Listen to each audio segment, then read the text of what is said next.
When I decided I was going to move to Santa Fe, I wanted to start over. So I decided that I was going to sell what I had in Lubbock.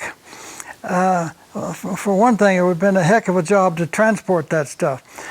But I had a friend over there, I forget his name now, a big tall guy, had a lot of money, and he made his money because he owned big billboards along the highway. And he had a bunch of money. I think a lot of money in those days was a couple $100,000, but he was a rich man, so he wanted to buy my foundry. He said, figure out what you'll take. He said, sharpen your pencil. I said, okay, and I started figuring, I spent all one night figuring what. He said, give me your very lowest price. I said, okay, and I figured it out, and it came to something like $20,000. It was worth a lot more than that, but I think I told him something like $20,000. He thought it for a minute, and he came back and he said, I'll give you $15,000. It made me so mad because I told him my very bottom price is 20, and now you're going to offer me 15? I said, it's not for sale. Made him mad, and he left. So I gave it all to Jerry House. And that was the fruit from that tree that Jerry House started his foundry. And Jerry was a good guy. I remember him very well. We started the Lubbock Corral of the Westerners Club in Lubbock. Jerry House and I did that. And we met once a month, and all these guys loved history, and it was a good bunch of people.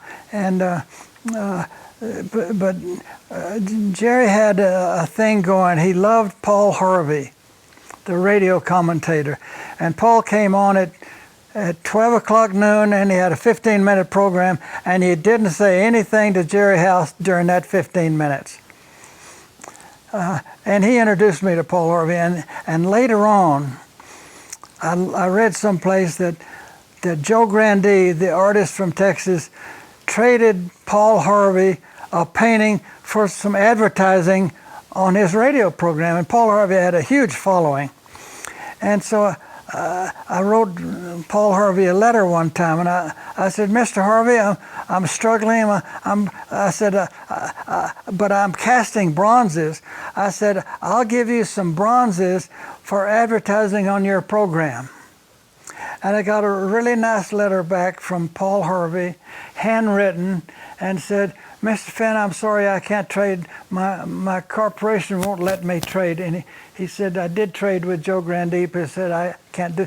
And I thought that was so nice that Paul Harvey, and years later, I met Paul Harvey at a party at Irma Bombeck's house in Scottsdale, Arizona. Irma Bombeck was the big thing, and she wrote a column for all the papers.